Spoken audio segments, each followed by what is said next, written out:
Y yo me pregunto por qué nombrar o por qué no nombrar de arranque en un puesto tan importante a una persona cercana con diálogo directo hacia usted. ¿Por qué haber nombrado a un recomendado, presidente? ¿Por qué perder casi 2 años de gobierno en puestos clave? Porque usted sabe que quien arrancó esta administración en aduanas no era un hombre suyo, era un hombre recomendado, y lo voy a decir aquí, por la secretaria de Gobernación. Lo importante es de que, aunque sea tarde, estamos corrigiendo, rectificando, y vamos a seguir limpiando. Vamos a seguir limpiando, porque hablando de el influyentismo, de que ya tengo una persona cercana en el gobierno que me va a ayudar, tengo una palanca. Y el otro tema que quiero tratar, presidente, rápidamente: en días pasados estuve con Horacio Duarte, que es sin duda uno de los hombres más cercanos a usted, no solo desde el punto de vista político, sino personal. Bueno, pues lo que ha encontrado Horacio, los indicios que ha encontrado Horacio en los 7 meses y cachito que lleva al frente de aduanas, es que la corrupción en el sistema aduanero, todo el contrabando, tanto técnico como bronco, es usado con fines políticos. Es decir, hay grupos políticos detrás de la corrupción en aduanas que utilizan este dinero para financiar proyectos y campañas.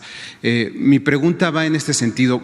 Siento que se perdió tiempo, presidente, que Horacio, por la cercanía con usted, quizás podrían esperarse buenas cosas, pero ¿por qué hasta ahora, presidente? A veces uno le cuesta trabajo entender cómo son los engranajes en la política, y yo me pregunto por qué nombrar o por qué no nombrar de arranque en un puesto tan importante a una persona cercana con diálogo directo hacia usted. ¿Por qué haber nombrado a un recomendado, presidente? ¿Por qué perder casi 2 años de gobierno en puestos clave? Porque usted sabe que quien arrancó esta administración en aduanas no era un hombre suyo, era un hombre recomendado, y lo voy a decir aquí, por la secretaria de Gobernación. ¿Cuál es entonces esta perspectiva que usted le comenta a los ciudadanos sobre por qué a veces se tiene que pagar con cuotas políticas y no se recurre a una persona que de verdad pueda ayudar a estas funciones o a estas dependencias a funcionar mejor? Es una buena pregunta y tiene una respuesta de fondo. Miren, lo que se padece en México es una decadencia.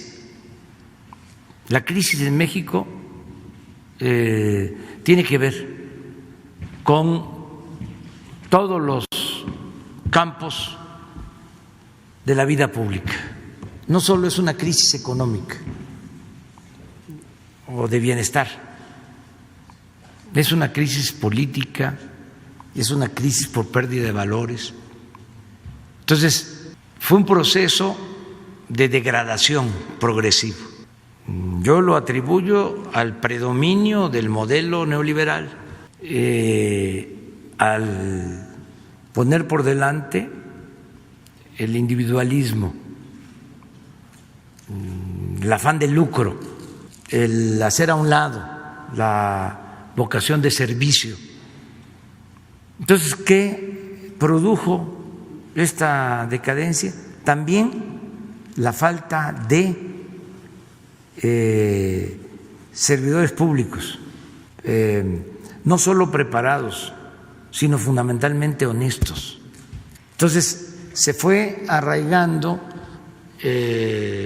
la idea de que era buscar el poder por el poder, que lo importante era tener un cargo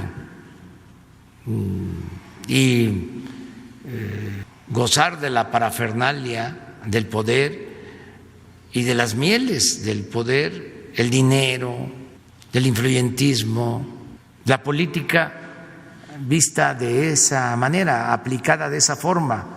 Entonces, esto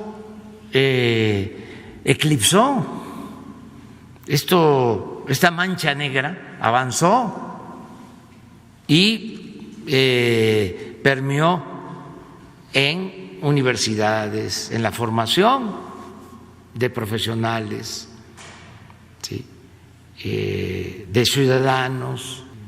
Yo les ponía ejemplos de notarios públicos hablando de el influyentismo, de que ya tengo una persona cercana en el gobierno que me va a ayudar, tengo una palanca. Eso avanzó muchísimo.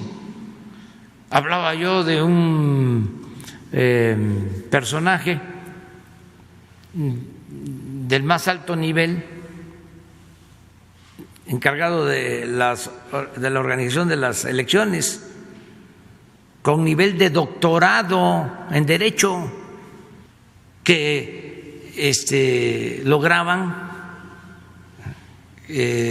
hablando de manera racista, hablando de otras personas, diciéndoles que eran, no lo puedo ni siquiera yo repetir, ¿sí? O naco, por decirlo lo más suave, como dice el caricaturista del Reforma, porque es una mentalidad conservadora. Dice que nosotros lo que tenemos es el poder de los nacos, porque eso estaba ahí y eso se arraigó con el neoliberalismo, ¿sí? El racismo, el clasismo, y se abandonó, ¿sí? La mística, los principios, los ideales, ¿sí? Eso se hizo a un lado. El régimen neoliberal se fue tragando a todos, gente que venía con posturas consecuentes y no resistieron, se echaron a perder. Entonces, se da el cambio. ¿Quién es el que produce el cambio? El pueblo. Pero en los estratos, sectores medios y altos de la sociedad civil y de la sociedad política, no se alcanza a entender la importancia del cambio. El cambio lo hace el pueblo, lo hacen los de abajo, lo hacen los ciudadanos. Entonces, a ver, ahora vamos a llevar a cabo la transformación. ¿Con quién? ¿Dónde están los servidores públicos que necesitamos para esta circunstancia, para este momento de transformación? Que sean honestos, que sean responsables, que le tengan amor al pueblo. ¿Dónde están? Y no es fácil. Y luego, con las inercias y con los vicios.